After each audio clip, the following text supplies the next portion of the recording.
I'm on the air. I'm on the fence. It's the day of my surgery trouble. It's the day of my.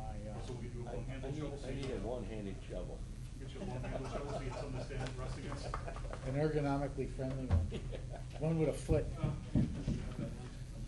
you? I'm doing well. I'm sure you've seen these. Yeah, I did get the comments. I think I have 2 copies in front of me. Help your colleague is county school side. Oh yeah, I gotta get him a rubber thing. Look at. They were working to keep them spinning. I'm going to go in. So you know, misunderstood, like we did. Planning commission's coming tonight to just deliver the plan as it's drafted. And no official council tonight. Oh, good. Right, and that's what I was afraid of, because these recommendations are not in there. Yeah, she started talking about last contract and some of that. Well, you were there. I mean, honestly, they're not in this new. Well, then we need to come back with it. Thank you for doing this. I did have it. It was the right one, but she actually did all of them. She did this one too. Yeah, Ron, Tina And then, wants to speak with you. I guess this was just. It shows the money. It shows. Because they'll take your collective input if you want, if anybody on council wants to make additional changes, then they'll take them all back and then revamp it at one time. But and they then come have back. all this. I mean, This it they is- have. I mean, we don't need to walk them through all this. They, No, this is just for your own information. And We're not gonna refer to I can this. mention that when they. So the food bank is here. Ron? Yeah. The food bank here. Is the food bank here? Okay. Well, it's 5 o'clock. We're gonna start. Mark, Is that all right? do you want to go down to IT and tell them we can't get the laundry to work? They're down on 2. Yeah, there's a door as you get off the, I can ask because I'll write a little note. So that they can leave after this rather than stay for the whole council meeting. Yeah, everyone's here, so I mean, whatever questions we should. Hit them on the front end. In this hour, okay. I can't get. Now, that doesn't guarantee the answer they want on the voting, but the question should be answered. That's okay, I just, any questions that we Yeah. can address in economic development so that they don't have to stay for the. Yeah, we should make that announcement to the council members. will. That way, they don't think to wait for the council meeting to ask questions I and can't try and go hold them to up, the- I will do complain that. about them. Oh, sorry. I got the 2 things up on the, Okay. up on the.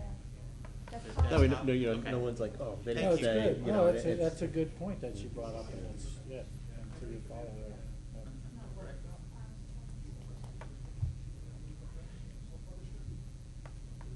That looks like a power line. Yeah, it's like an important meeting. I want to get this damn thing rolling. It's after 5. I'll just call it the word. But Do we need the food bank on a PowerPoint? Is the food bank doing a Is the food bank doing a PowerPoint? Can we get them started in the meantime? Sure. Okay.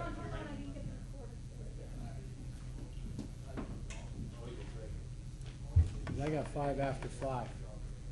you're on the wrong side there.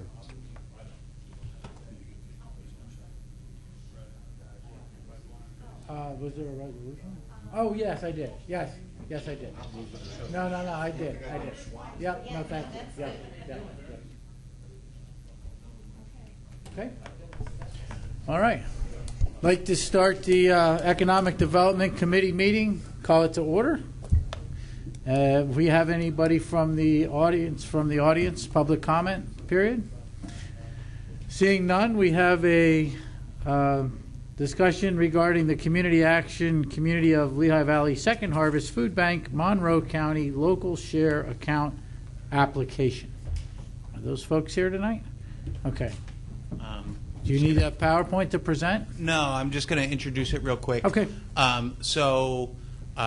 Good evening. Thank you for having us tonight. I'm going to be introducing Jessica Dokachev from the Second Harvest Food Bank. On the full council packet tonight is a resolution supporting an application for Monroe County local share. We did this last year with the Mission of Love Food Bank. Second Harvest has a project that they need us to be the applicant on to DCD and the county. So we're looking for your support for that, but I'm going to introduce Jessica to talk about the project for you. Okay, thank you. Mr. Hartney? Yeah. Good afternoon. Thank you so much for having me here, gentlemen, lady, council people. Second Harvest Food Bank has been in its current facility for about 4 years now. And I joined the organization about 3.5 years ago. And when I first got there, the first day they gave me a tour, I was operations manager. And the director at the time said, "Look at the size of this freezer. It'll take us 10 years to fill it up." And 6 weeks later, I was calling around to cold storage facilities to find somebody who could hold a truckload of frozen chicken for us. Awesome. So we have undertaken a project to expand the cold storage facility at our East Allen Township warehouse in order to be able to hold more fresh food. Since we've moved in there 4 years ago, there have been programs like the Fill a Glass with Hope program that allows food banks to provide fresh milk, the Pennsylvania Agricultural Surplus System, which gives us access to meats and eggs and fresh produce that is produced, raised or grown here in Pennsylvania. We also have a produce center associated with Feeding America that operates out of the Port of Philadelphia since about 2 years ago. So our opportunities to access, it's phenomenal. Our opportunities to access fresh foods have really grown over the past 3 or 4 years. And in order to be able to do the best for our communities, we have to be able to expand our cold storage facilities to do that. The project in total is going to cost us about $550,000. We have to date just under $440,000 of funds committed. Our development team has really been working hard on this. So what we've come to ask is that Northampton County will approve through this resolution to support the Monroe County Local Share Grant application for the last $100,000 we need in order to build this. So It's not 110,000? I thought you said you needed 550,000 and you had 440,000 committed. The resolution is for up to $100,000. yes. Oh, okay. Right, there are So there's- grant applications that are still out, private funders that we're still seeking support from. Okay, that was just my question. Where were you going to get the last 10? The last 10, it's always the most difficult, right? Yeah, happily fundraising doesn't work quite like weight loss. It's not the last 10 that kill you. The last 10 are easy. It's the first 10 that are rough. Yeah, I've done a little bit of both, and I promise the last 10's only hard in the first one. The last 10's easy when you're raising money. It's the first 10 that getting that committed is always the hardest part, is getting that piece of project off the ground. So what we're really looking to do here is to ask Northampton County to approve this grant so that we can move it forward and close it out, get it done. So I'm happy to answer any questions. Anything I can tell you more about it? At this point, I'd just like to, I see Ms. Fargo Hefner's not here just yet. I'm sure she's coming shortly. But if anybody has any questions for these folks, so that way they don't have to stay for the full meeting, could you get your questions in now? That way, because there's quite an agenda here. Can I ask a Yeah, please. I might have missed this because I came in just a tad late. Sure. But how many families do you feed in a year, do you think? Like approximately? Second Harvest Food Bank covers 6 counties from Lehigh and Northampton here in the Lehigh Valley up through Carbon, Monroe, Pike, and Wayne. Through a network of about 200 member agencies, so that's food pantries, soup kitchens, homeless shelters, and the like, we feed about 60,000 people every month. 60,000 a month. 60,000 a month. Giving you an annual total is difficult because Yeah. some of those are repeat, but some of them are not, so an unduplicated number is challenging. I see that. But it is 60,000 every month. But I guess what I'm trying to say is, are there families who are consistently, like, come back, like, you know what I mean, that you get to know, and that they're like, you know, you're feeding this family? Absolutely. Now, for us, because we are the food bank, we provide food to the food pantries, soup kitchens, homeless shelters that serve people on an everyday basis. So we are working through those organizations. So the folks who are in the food pantry, who you know, the ones who are manning the shelves and doing the paperwork at New Bethany, or here at St. Vincent de Paul, almost right next door, They know those families. They've seen them for years. Food pantries started as a shelf in a church Right. secretary's office. You know, if there was somebody who got sick or there was a house Yeah. fire, a short-term thing. But as time's gone on, especially here where housing costs are so high relative to incomes, it is a chronic coping mechanism. It's how people close their budget. They can't necessarily get help with rental assistance. They can't necessarily get cash assistance. But the food pantries can give them food. And that's one less dollar they have to spend there so that they can buy shoes for their kid because it's September and it's school time. So absolutely, we see many of the same families, particularly when you start working with seniors. Our senior box program serves 2,500 seniors every month that gets a box of food from the food bank. Right. And some of those seniors have been part of that program for 10 years or more. Wow. It's a fixed income. Their medical costs keep going up, their housing keeps going up, but their Social Security's not. Right. So they keep coming to us, they keep relying on that product. And the opportunity like this to provide them with the fresh food, Yeah. in addition to that box, is priceless. Right. It just seems like it's such a systemic problem that it's not getting fixed because there's so many variables that need to be dealt with before, someone can get off of getting this kind of food service. And it's great. It's a great service that you provide and essential for the community. But it seems like there's other factors before this that also should be addressed, that we're just not getting to. And it's sad when you hear that families, this is how they're meeting the gap in their budget because their dollars don't stretch far enough. And, you got to pay your rent. It's difficult. It's difficult. And I'm sure that the families who you serve really appreciate it. We do the best we can. There is nobody who wishes we didn't exist as much as we do. Yes. I would absolutely love to go do something else because, well, this problem's solved. Yeah. But unfortunately, it's not. No. And until the day that those systemic issues that cause wage disparities, that cause workforce issues, that challenge people to not be able to do this on their own, our goal is to be there for them as best we can. And are there people that you can't reach that would need this service, and how do you get to them? Like people who are in their homes and they might otherwise get fed by like Meals on Wheels or something like that, but can't get to the food pantry, but they still need food. Is there a means by which you can deliver to them? Well, we've actually started a partnership with the joint now Lehigh and Northampton County Meals on Wheels have merged. So we have just started a pilot project with them in June so that they can deliver senior boxes. When they bring their meals to folks, they can also deliver them their senior box from Second Harvest. So that's a pilot program. And so far it's been successful. We're hoping to replicate it throughout our other counties. That's really great. So that's one of the ways we do that. There are several pantries throughout the Lehigh Valley that do deliver.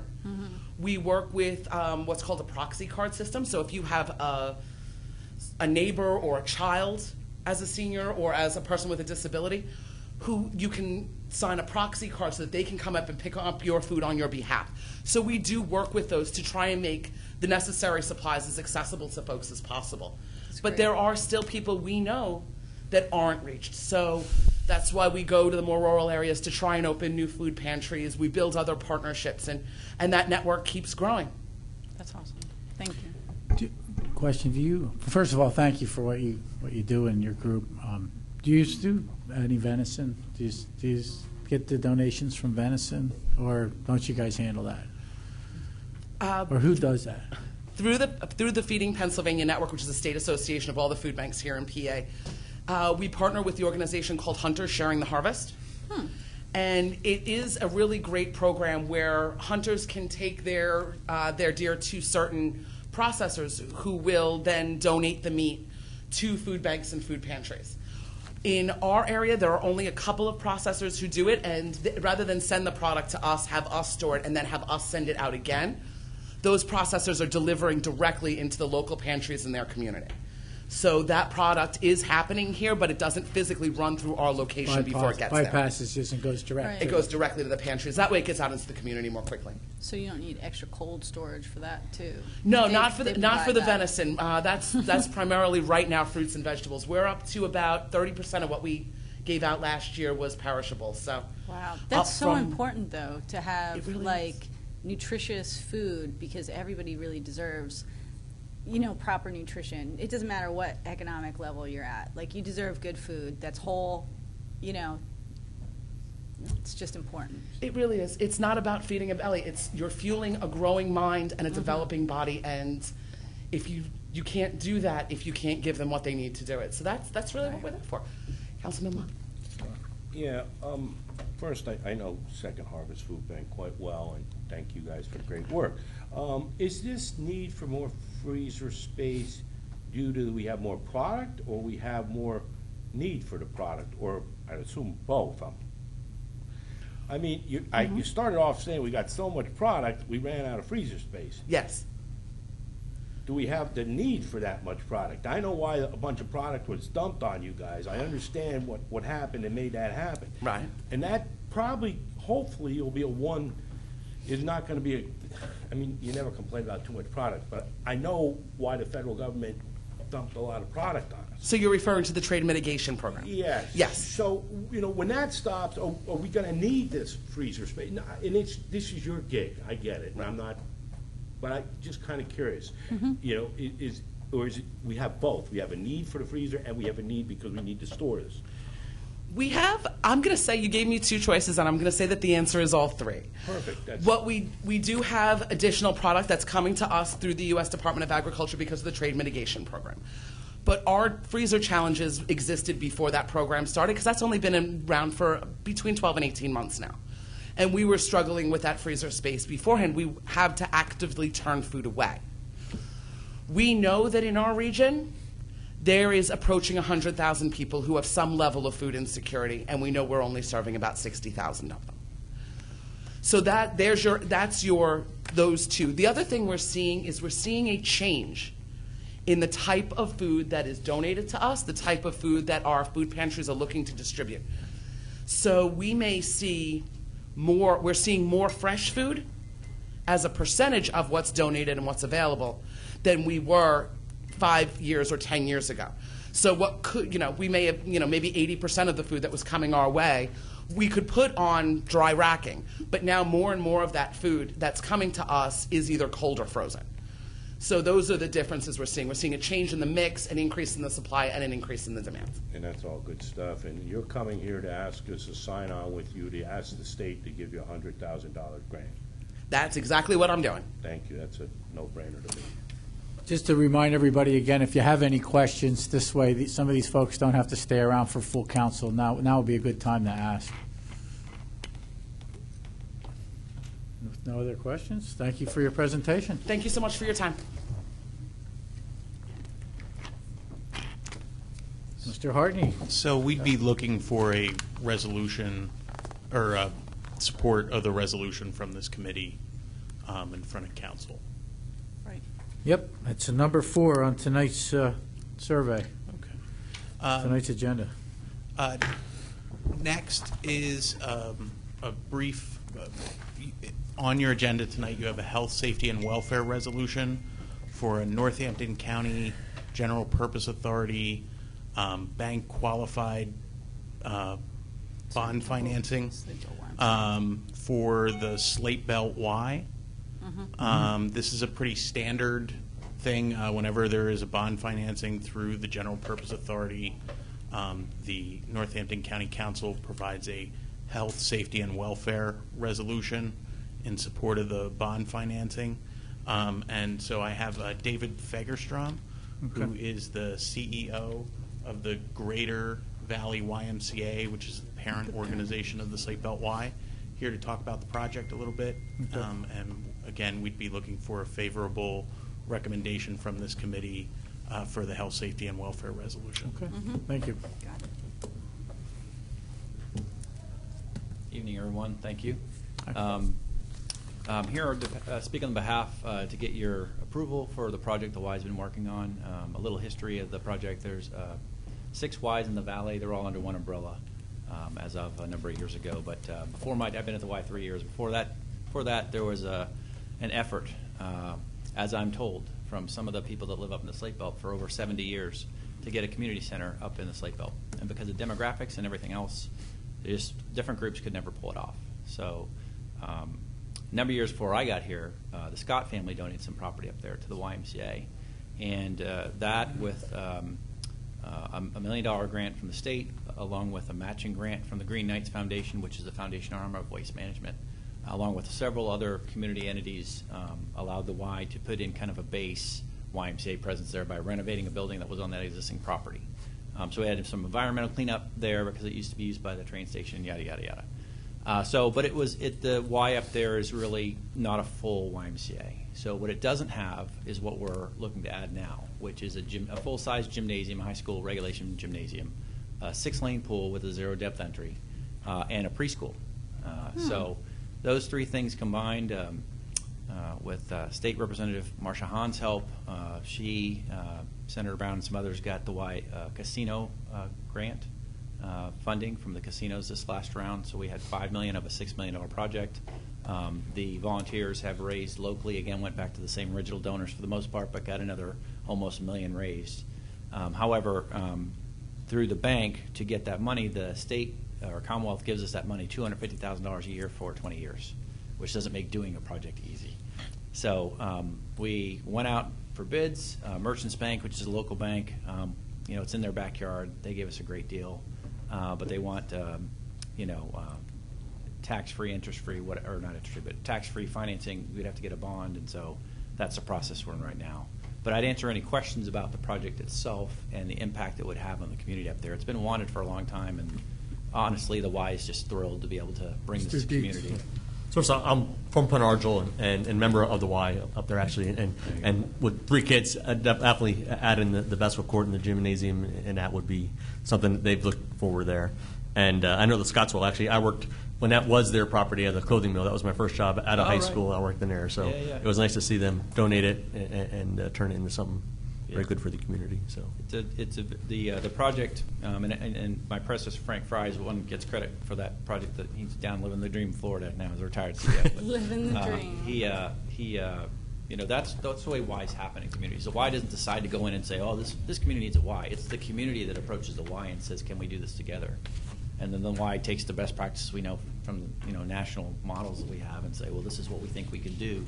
And if there needs to be a phase 2 because we can't afford it, we'll wait to do phase 2 when that opportunity is here, because we can't have a bunch of debt at a YMCA in Penargil. It'll fold. Yeah, I was just, anybody else? Go ahead, Mr. Hodge. Just a quick question. Sure. The 3 words, general purpose authority, probably as long as I'm here will always give me a little bit of a shiver. Just so I'm clear, and this is what they generally do. Right. When they're not doing other things. We're not bound in any way, shape, or form for money by doing this. I know we've approved defer to things in the Mark past. on that.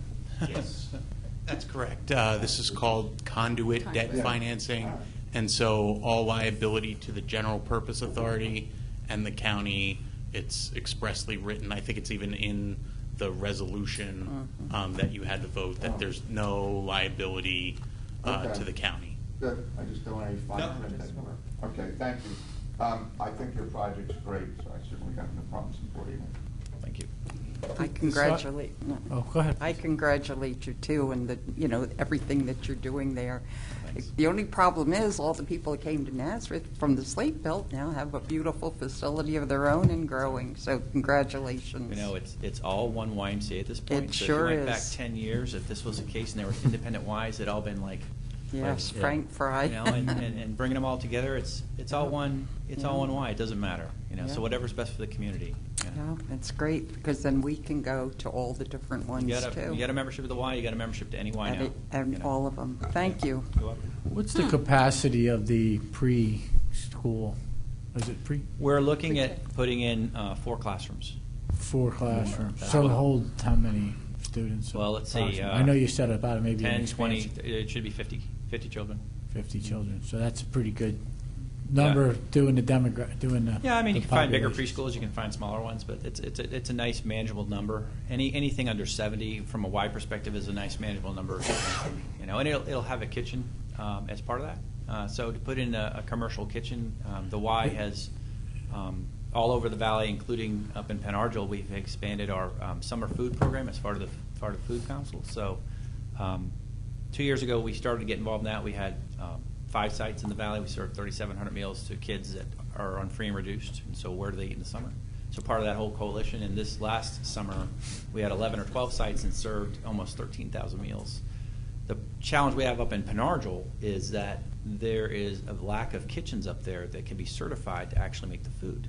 So with this kitchen going in, it's going to serve the preschool, but what's great about it is also make the meals in the summer for several sites up there that we can then distribute the meals to. Is that the Y Care as well? Pardon? The Y Care for the after-school stuff? Yeah, so we have after school there at the Y itself, and we also have it in, I think, Bangor School District here starting in the fall, or now. Okay. Yeah. Thank you. Yeah. What are your timelines on the project? We are ready to roll. So we're actually closing on the loan next week, if everything goes well. And you'll see shovels in the ground probably 30 days later. So we're already getting bids. You know, we haven't signed anything yet because we got all the finance done, but we're well into the whole land development and all everything else. So the time frame. So once we start, 11, 12 months later, done. So we expect to be fully open and cooking, you know, everything else by December 2020, and that's a worst case scenario. So I guess to point out that it was designed to have the second phase That's right. when they built it. So I mean, it's ready for it. Thank goodness somebody was thinking ahead somewhere, right? Yeah. Yes, thank you. Nothing else? Thank you very much. I appreciate your time. Thank you.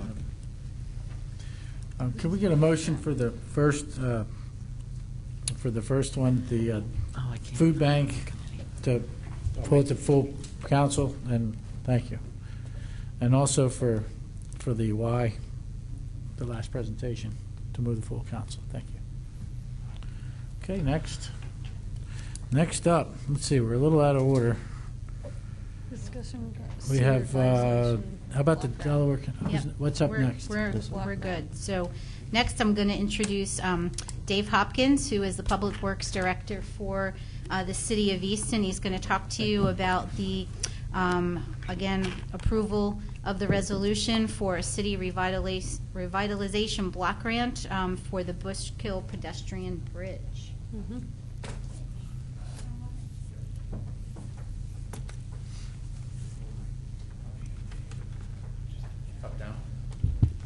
Hi, good evening. It's great to be here. Thank you for having us. I want to talk to you tonight a little bit about the Carl Starner Arch Trail. This body has been very supportive over the years, and some of you may or may not know this project started with a $9 million RCAP back in 2003, which was essentially split up. It was $3 million for the Lafayette College North 3rd Street Arts Campus, $3 million for the trail, and $3 million for the Simone Silk Mill. And today that has blossomed into 165 residential units at the mill and 20 commercial businesses. Lafayette's invested about $50 million in the North 3rd Street Arts Campus, and the trail has really grown to be a highly utilized regional asset. It has about 30 public art installations. They run, probably 50 events, several speakers throughout the year. It's really become a significant regional asset for us, and I think throughout that time this board has been very supportive, and we're really appreciative of that. A lot has happened over the last 15 years, and what's really exciting now is that the Arts Trail now has an agreement of sale on the 14-acre Eastern Iron and Metal site, which is it's across the Bushkill Creek, but it's connected to the trail via an existing trestle bridge that really would be an easy rehab from a pedestrian standpoint. And so, the future potential of that property, while the outcome hasn't been determined, is pretty amazing. It is the largest available site in the city, and I think the impact of some development on that, it's easy access to the trail, and then the connection that I'm here tonight to talk to this board about would be a pedestrian bridge that actually connects the trail to the mill. So this is a location map, and the red line indicates the proposed landing site for the bridge. As you can see, it is a good distance from 13th Street. It's probably a little bit over a quarter mile in distance, and it connects to the east side of the Silk Mill property, which is a good location because it provides, like a really scenic access to the site from the trail without having to be on 13th Street, which is obviously not a pleasant experience. It is the busiest street in the city besides Route 22.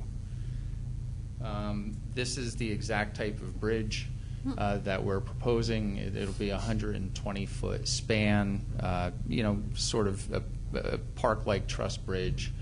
And that'll actually come in two pieces, and it is available on the state contract, believe it or not, so we can procure it directly to save money. That's the landing site from the trail side, and that is the landing site from the Silk Mill side. So that'll provide easy access from that point on the trail. So the finances of the project are, to date, well, actually, the project is fully designed and it has been publicly bid. So right now, as we stand, we have a $50,000 funding shortfall, almost to the dollar, and the CRBG grant would fully cover the funding gap and really allow this project to proceed immediately. I actually spoke to the contractor today. They're holding their price.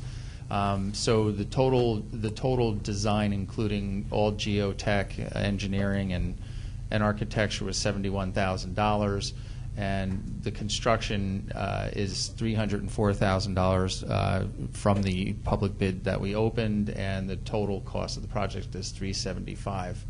And we have a $250,000 grant through DCNR. Actually, it's the Commonwealth Finance Authority, and $75,000 from the city. So our funding shortfall right now is $50,000. And I just wanted to show you guys some impacts of how far we've come over the years. From the dilapidated mill to what you see today is really a thriving community. And Phase 3 is due to be complete in November, and I think they're going to fill the last 50 or so apartments at that time. There's a good view from 13th Street with all the new windows that are put in. That's actually us on the left preparing for, I think it was the first movies at the mill, which was around 2007, I think was the first year we did it. And that's what it looks like today. So it's a pretty amazing transformation. And there's the entrance to the Silk Mill from 13th Street. So it's, we're proud of it. I think it's had a giant impact on the community. And there's another view from 13th Street. And if you notice, all the old telephone poles have been removed from in front of the building. If you travel that way, it really has made a pretty significant streetscape impact.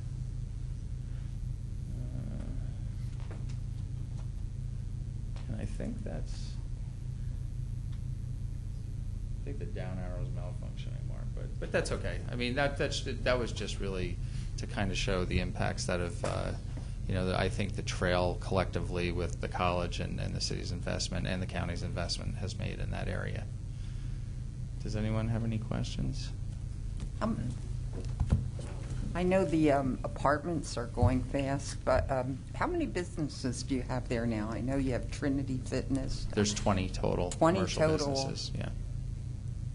The Australian restaurant is my favorite. Tucker's. Tucker's is a favorite. Yeah. Mr. Kusick? Thank you for the presentation. Sometimes we get criticized for Keystone Opportunity Zones, but this is an example of one that's been successful at the Silk Mill. My question specifically with the bridge, flooding tends to be an issue along the Bushgill Creek. Has that been addressed as part of the engineering? Because there's nothing I hate than to spend money and then see the taxpayers' investment underwater. Can you tell us what's going to be done to mitigate that, and is there the potential that this could be, underwater at some point in the future? I can. The permitting burden on the bridge was pretty onerous, and you should be proud of your conservation district staff. They are thorough. Yes, she is. In many ways, and we also had to get a Chapter 106 permit through the DEP. So, and we actually, during the design process, we actually moved the bridge foundations out beyond the floodway. And even though that wasn't a requirement, building in the floodway would have actually put a whole bunch of different burdens on us Correct, from a permitting yeah. standpoint. So I think both from an engineering and permitting standpoint, I think we're clear. Yeah, and I could just follow up on your other point about the iron and metal site. Don't you need an environmental study? Has that been done? Are you looking for that sometime in the future? So we partnered Is that with yours? LVEDC and the EPA, and Phase 1 and 2 are both done. I mean, I would say that it came up with some, recognized environmental concerns, but they were far short of what we thought we might find. And it didn't recommend groundwater sampling actually in the Phase 2, but we decided to request that be done anyway, and we should be getting those results back in the next week or so. But so far from what we've seen, I think we're in really good shape from that standpoint. Mr. Lott? John, thank you very much. I was concerned about that environmental, and I'm impressed that you got both phases done and there wasn't any real issues. Was there any outreach to private industry to help out with this bridge? I mean, there's some developers down there. The developer is kicking in $75,000 match. Oh, I thought that was Easton. It was done. What the city did was we used our grant, the $250,000, to put towards the bridge, and then he gave the city $75,000 as a match for the bridge. Perfect. Mr. Heckman? No, You had your hand up. No? but he had it up before. Oh, Mr. Warner? I've driven by that facility all my life. I've often wondered what could be done to utilize the creek path. Now the path, the trails, and now the bridge, how we can clean that up, that would be quite an interesting area. I think, right now if you drive through the corridor, it does look a little underutilized. But, Lafayette College is slowly marching west along the corridor, and they've purchased a number of the properties on the north side of the street. And with this, if the Arch Trail, they're due to close in December on that, and then it'll go into the remediation phase immediately. I think with the existing trestle bridge there and that connection, I think it could be pretty amazing because, whatever happens there, whatever development may occur, by having those bridge connections, you really wouldn't have to provide a lot of infrastructure. For instance, if you put an attraction there, you wouldn't need a restaurant because there's already 3 restaurants and there's an ice cream place and it's only a couple, a few hundred yards to walk. So I think it's really attractive. I just think it's been a great undertaking, and I think the city has done a great job of working with it. I hope this council follows through with all the things they've done and help develop that area, because I believe it's utilizing any kind of area where there's streams, water, trails. I think it's a tourist attraction. People do come in, not get parents, people are asking for those types of things to walk around and see more than just the parks. So I'm looking forward to seeing what's going to happen. Yeah, me too. And I was actually there when the check came, and it's been a long road. So, Mr. Heckman? Just curious, what's the length of the pedestrian bridge? it's 120 feet. 120 feet. Yeah, and Mr. Cusick jumped my question, and Mr. Lott's. Great minds think alike, I guess. But anyway, you did say you did look at what's happening, as far as flood zones and flooding. But I mean, do you feel, as you've looked through it, that going forward, that the PennDOT, all the regulations are taking into account how much more extreme the weather is getting and the flooding is getting? I mean, I hate to think of a bridge. I mean, we just put a new bridge over the Monocacy, a pedestrian bridge, and they went through all of that. And it's a nice, it looks like yours, just smaller. And there are already concerns because the last big flood they had, it was going up higher than they had anticipated it would go. It didn't do anything to the bridge, but they were a bit stunned. So it seems like there's some catching up to do at the higher levels of government to understand that there are big changes in the weather, that maybe I don't know what statistics they're looking at, but I'm just hoping that, like, going forward, depending on cost, maybe we need to be thinking about over-engineering certain things. I mean, I don't have to tell you how often the Monocacy floods, or how often the Bushkill Creek floods. I mean, and yeah, we lived through. We lost an entire park because of that creek. And also, any ideas you have on that, you might want to give to Mr. Lott, since Bethlehem's been talking about building a pedestrian bridge across the river for years, and there's only one thing stopping him, it seems: money. So, but anyway. Money has stopped a lot of. Yeah, that was just a thought I wanted to throw out there, because I'm concerned that our regulations on any of these creek bridges, I think it's a great idea, so I support it, but I don't know if we're doing things now that are going to hold up 5 years from now. That's all. I think luckily in this part of the channel, flooding has not been a tremendous issue. Down where the Public Works complex is, where we had most of our damage from 04, 05, and 06, it's really when the Delaware level comes up, it acts like a weir and starts to back the creek up, and then it finds other places to go. But we didn't notice that in this part of the channel. Thank you. That's all I had, Mr. Chairman. Is there going to be lighting on the bridge? I know that the trail usually isn't, there's no lighting because, it closes at sunset or whatever. There will be decorative lighting There's on the decorative bridge. lighting, Yes. okay. All right. And that is an interesting discussion about, because once you light an isolated trail, then security becomes a real concern. Yep. Any other questions or comments? Thank you for your presentation. Thank you for allowing me to be here. Yep. And again, can we get a motion to move to full council? So moved. Thank you.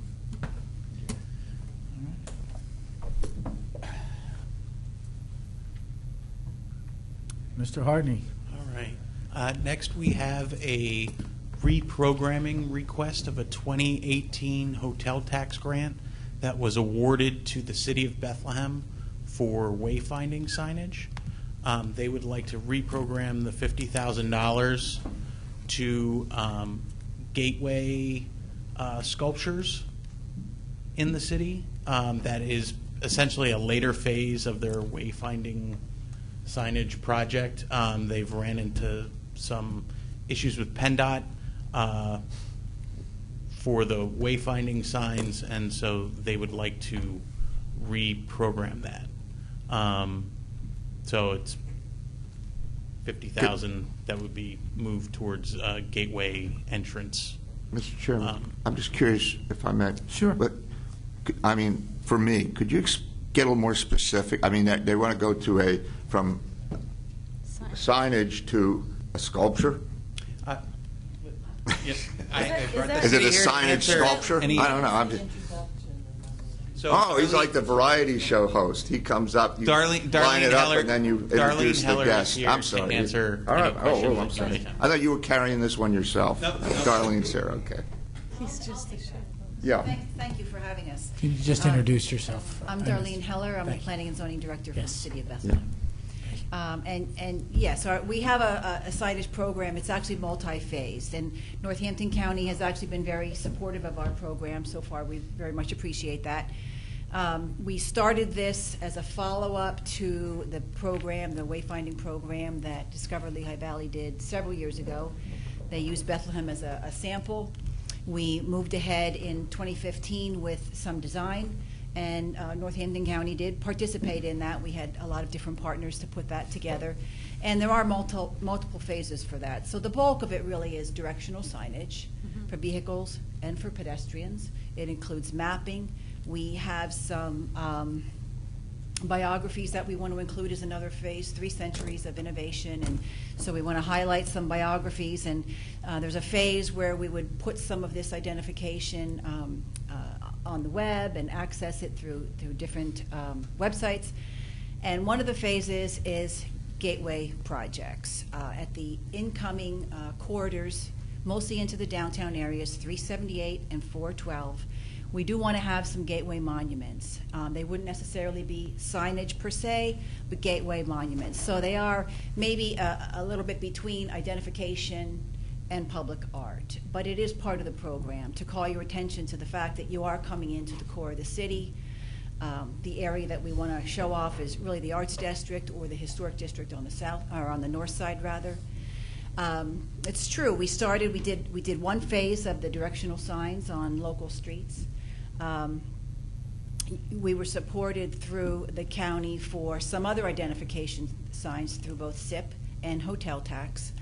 And we are going through the permit process now. And it's something that I don't think PennDOT really does very often, frankly. It's taking quite a bit of time.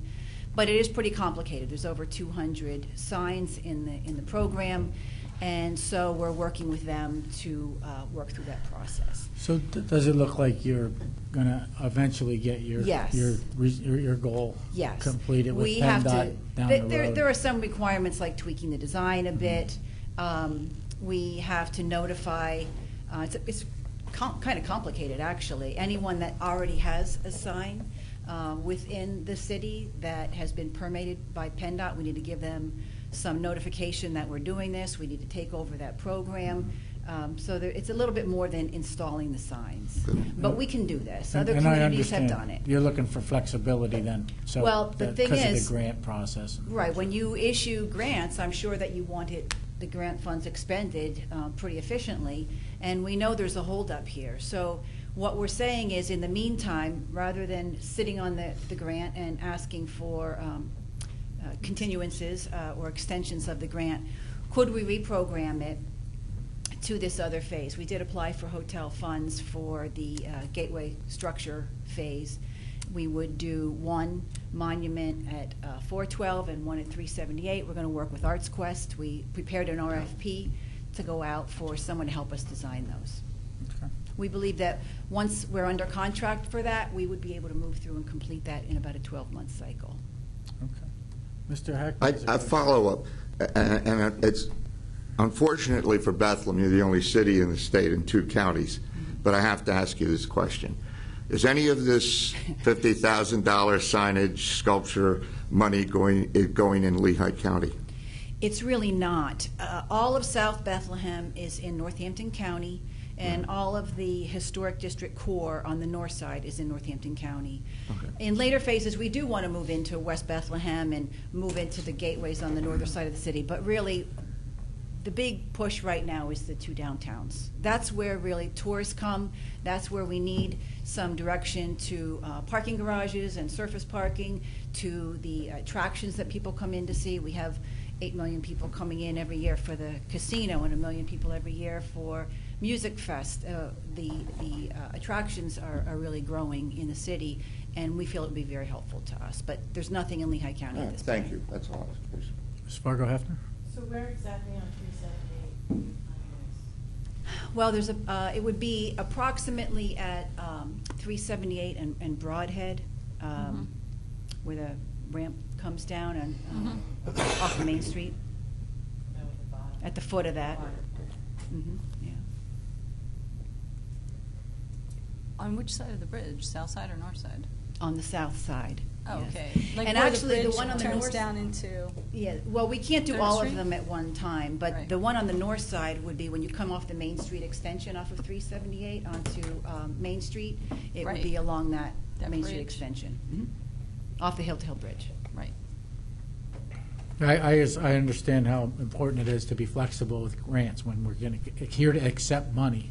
So I think we just want to try I'm to in be support of it. efficient with I didn't know the if way we anybody spend else it. has any questions or comments. If not, I'd like to motion to move it to full council. Thank you. Thank you very much. Thank you very much. Yep. Good luck.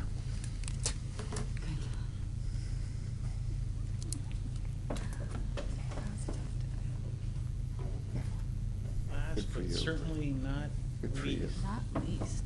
Not I have Jared Mast from the Greater Easton Development Partnership to give a presentation about their organization.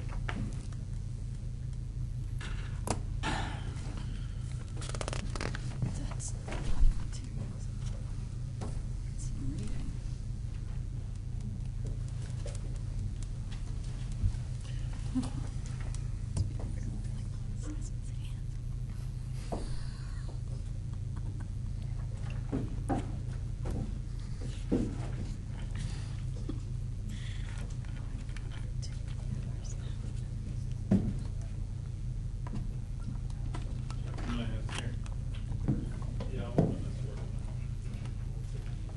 sure can. Color. It's got some weight to it right there. A lot of trees. That's some trees. Chevy. Jared Mast. That's him.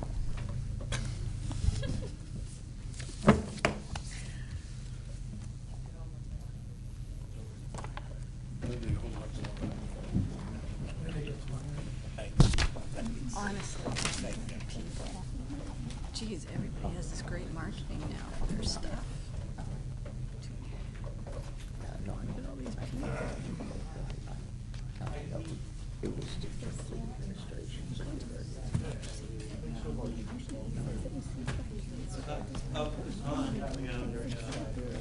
Yeah. All right. No, I saw it. I didn't get back. I wasn't worried about it. I thought. Where's Sandy Volcano? I don't see her at all. What?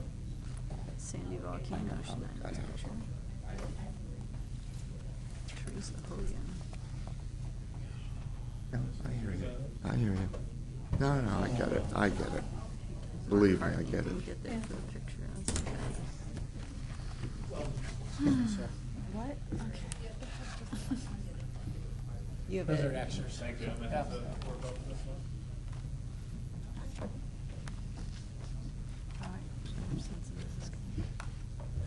So I'm just going to get started in the interest of time. We might be able to sync up the screen. I'm Jared Mast. I'm the Executive Director of the Greater Easton Development Partnership. We're an economic and community development nonprofit focused on the economic well-being and cultural vibrancy of the city of Easton. We work very closely with our partners, the city of Easton, and also our funding partners, of which the county is a big part, to achieve various, and can you all hear me on the? Yeah. Totally can. If you want to go around the other side, you can hit the mic, and thank you. So we work very closely with our partners to improve the community of the city of Easton. And I'm not here tonight to ask for anything, but really to just give an update on our programs and how the county has supported us over the years. We are opportunistic in applying for the county's competitive grants through SIP and through the hotel tax, and we feel like we've been a good partner and a good fiduciary in continuing to put those funds to positive impact. So GDP is a name that not many folks in the community know. We're trying to change that, but a lot of our programs are very visible, and so just wanted to walk through each of them and kind of talk through the specific funding that they have enjoyed from the county over the last few years. Easton Ambassadors is a core program of GDP. It was identified in a 2006 economic development study for the downtown that said if you don't have a clean and safe downtown, private investors will not move in to support positive activity. The tax base will continue to falter. And so Lafayette College, Easton Area Industrial Land Development, and some other partners stepped up to launch this program. We don't have a business improvement district, which is a funding mechanism for different downtown activities, so we rely on the ongoing and renewing generosity of our funders to support this program. Between the West Ward and downtown, it's about a $400,000 budget. So we have Northampton County at the table supporting it with $70,000. That's $40,000 for downtown territory and then $30,000 for the West Ward. But we also have Lafayette College stepping up and writing a check for $30,000 each year. Crayola writing a check for $25,000. Lehigh Valley Health Network writing a significant check over the last 2 years. And more recently, which we'll get to later, other corporate partners stepping up to provide sustainable funding for the West Ward portion of the Ambassador's territory. So I'll just keep flipping with paper. So the Easton Farmers Market, longest running outdoor farmers market in the country. Again, it's not written in bold and red here, but we share that space with the county. Center Square is the central gathering place of Easton every week. And as most of you know, I'm sure it's county property, and we appreciate that. Each week we bring hundreds, if not thousands, of people to downtown, depending on the weather, to shop local, to support local farmers, and to support small business. The farmers market also represents kind of an incubator of programs for us. One example of that is that we launched a compost program last year, with the support of Lehigh Valley Community Foundation, continue to work with Dave and the Department of Public Works to scale that up so that we're trying to achieve some, or to meet some sustainability goals for the city and for the organization as a whole. Easton Main Street Initiative is a top performing program in the state. This is a program of the National Historic Trust, a 4-point approach to community revitalization, design, organization, promotion, and marketing. And the Main Street program is kind of boots on the ground, volunteer coordination, partner organization with all types of nonprofits and large partners like Lafayette College, but also oversee programmatic elements like the gift card program, which keeps about $90,000 a year in downtown by people giving the gift of downtown Easton as opposed to a Target gift card or a Walmart gift card or what have you. We also work closely with the city and the city's Department of Community and Economic Development to both identify goals and then try to meet those goals. As an example, we kicked off a daytime economy focus group which outlined some initiatives that the city and GDP could work on to improve the daytime economy in the downtown. One program of the Easton Main Street Initiative is the facade program. The county has offered sustained support for this program. This is a way for us to target blighted areas in the downtown and increasingly in other areas where a subsidy could be matched by a private owner, and that would move a project forward. So you see the before and after here. That's a $10,000 project, of which GDP, with the county and state support, and also some private fundraisers, would offer $5,000 to that property owner. They would put up $5,000, and you get a beautification project out of it, which I think is pretty dramatic. And we've also seen other projects on the same block kind of relate to an initial investment of this sort. So in 2019, we did receive a SIP grant through the facade portion of SIP for $47,000. Those funds are committed, and we're actually in for a request for 2020 at this point as well. Easton Public Market, hopefully you've all visited us downtown. Kind of a new dining opportunity, but also provides fresh food and fresh fish and fresh meat to downtown residents. The county was at the table early on with this project and supported it through SIP with a $50,000 grant in 2016. Those funds were then matched with state funds to the tune of $770,000, private financing, and other support from private corporations and donors. Mural program, public art is increasingly a quality of life and also a tourism aspect of cities, and we've been fortunate to cultivate artist interest. We've worked with local artists, we work with some national artists, and we've kicked this program off to a point where we have private individuals coming to us to support it. So we hope to build on that. I was talking to Alex Michaels from Discover Lehigh Valley about the role of public art in the cities. I think you're going to continue to see more of this. I think it'll continue to highlight kind of the unique vibe and culture of the Lehigh Valley, and especially the downtowns. Community gardens, GDP oversees 5 community gardens, predominantly in the West Ward neighborhood. We collaborate to host a variety of programming. There's actually a vegetables and community program going on right now at the 10th and Pine Garden. That is a program of Lafayette College's Tech Clinic. We work very closely with them to kind of augment the programming, bring more people out. It's a fresh food donation program where people can pay what they can. In some cases, it's a straight donation, but we also have kids' activities and other things going on. PA Bacon Fest, that's our big and signature event. It's a big undertaking for our organization. We're different than kind of event-specific organization that does events every month. This really takes all hands on deck and allows us to show off Easton to a lot of visitors, but also residents who have fun with a fall festival, and it's kind of the signature fall festival for the city of Easton. The county supported an earlier hotel tax grant application, which allowed us to purchase traffic barriers to enhance safety of our city's festivals. We essentially allow Public Works to kind of manage that inventory, and they're deployed for various festivals in the city. We've got a couple pages left. All right. All right, let's see if we can flip. You did a nice job with the handouts. Insurance policy. We also do other events, so I'm going to read from the screen now.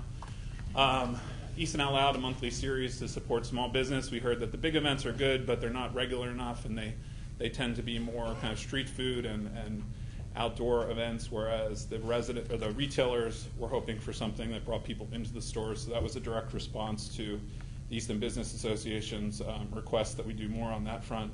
Live at the Falls is our outdoor summer music series, and then we also organized the holiday or the Peace Candle Lighting and Holiday Open House.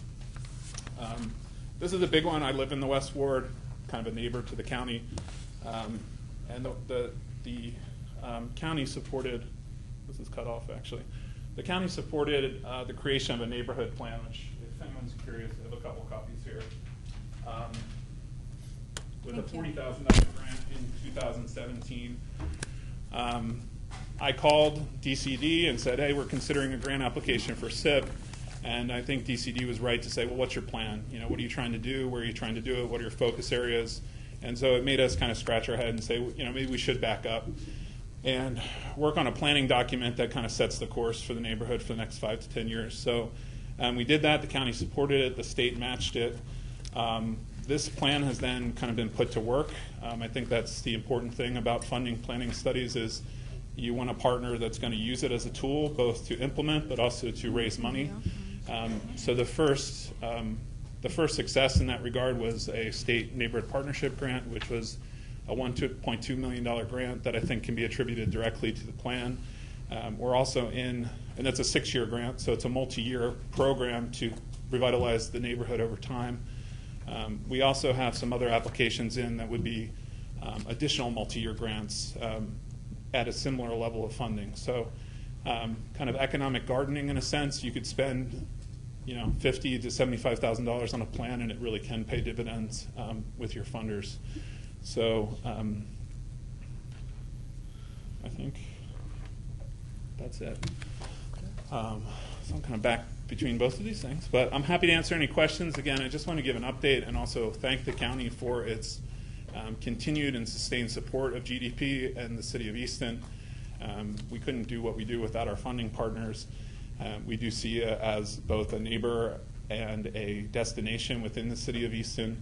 We're excited to be more involved in the West Ward neighborhood. I think the ambassador's coverage around the courthouse has been successful, and we plan to continue that into the future. So. Any questions? Any comments? Question, Mr. Hackman. Since you're the county seat, I agree. The county wants to be good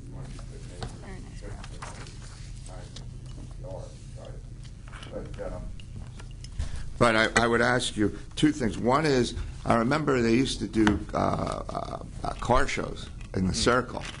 And I remember I brought a lot of people in, and it really floods the restaurants and some of the vendors, I mean, the actual business owners make out.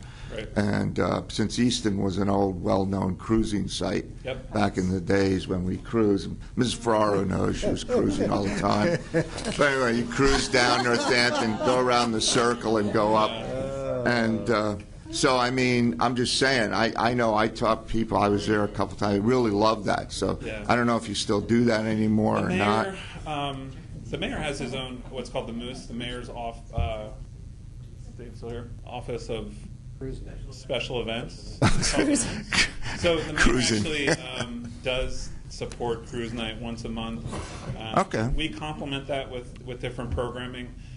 There's different event organizers doing different things, and we try to kind of allow other organizers to do their thing, and then we try to fill in the gaps. But that came back, I think, last year or the year before, and it's been successful. A lot of people bring down their classic cars. Absolutely.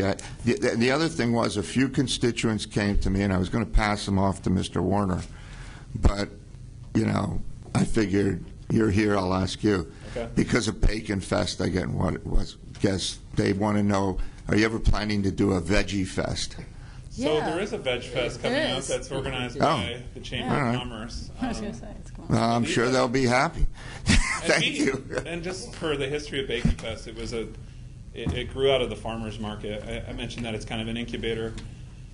In November, there's not a whole lot of produce coming in, so the organizers kind of got creative and said, let's throw a bacon-themed event, and it grew into something that we never thought it would. Yeah, who doesn't And like we bacon, can huh? continue to kind of wrestle with it. It's a bit of a beast, but It's like It's on the 8,000 boiler. yes, That's eventually- yes, it is. Yeah, we can go full blast vegan. I think. Chocolate-covered bacon is fantastic. Yeah. No.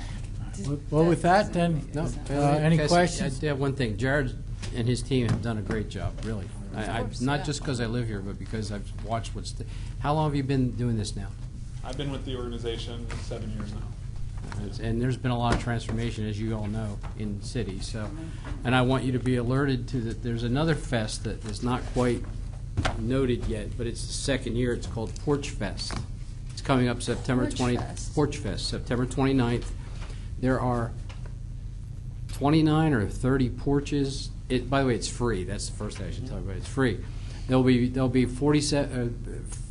It's somewhere between 20 or 30 bands, and they're on the porches on College Hill and the Flats, and you can take chairs and sit and listen to the music at different locations. It's all free, and it's taken care of by the College Hill Association and the neighboring associations, and that'll be drawn. That's seven so far. It says there's 743 people that are listed to start showing up. So it's a growing neighborhood. It's a growing area. There's a lot of growing interest, and I think Jared's doing, his team are doing a great job. I just wanted you to know that. Thank you. Right. Thanks for the great job you Yeah. guys do. Thank you. Thanks for the time And tonight. I just wanted to say that your comprehensive plan is very comprehensive. I like that it has outcomes in it, and that it also has your intentions and like financials, like targets. That's kind of awesome. We're trying to hit those targets. We're in year one, so. But it's like specific. Yep. So good job. Thank you. No other questions? Motion for adjournment. Awesome. Let's read some more of the Lehigh Valley plan. Can't wait.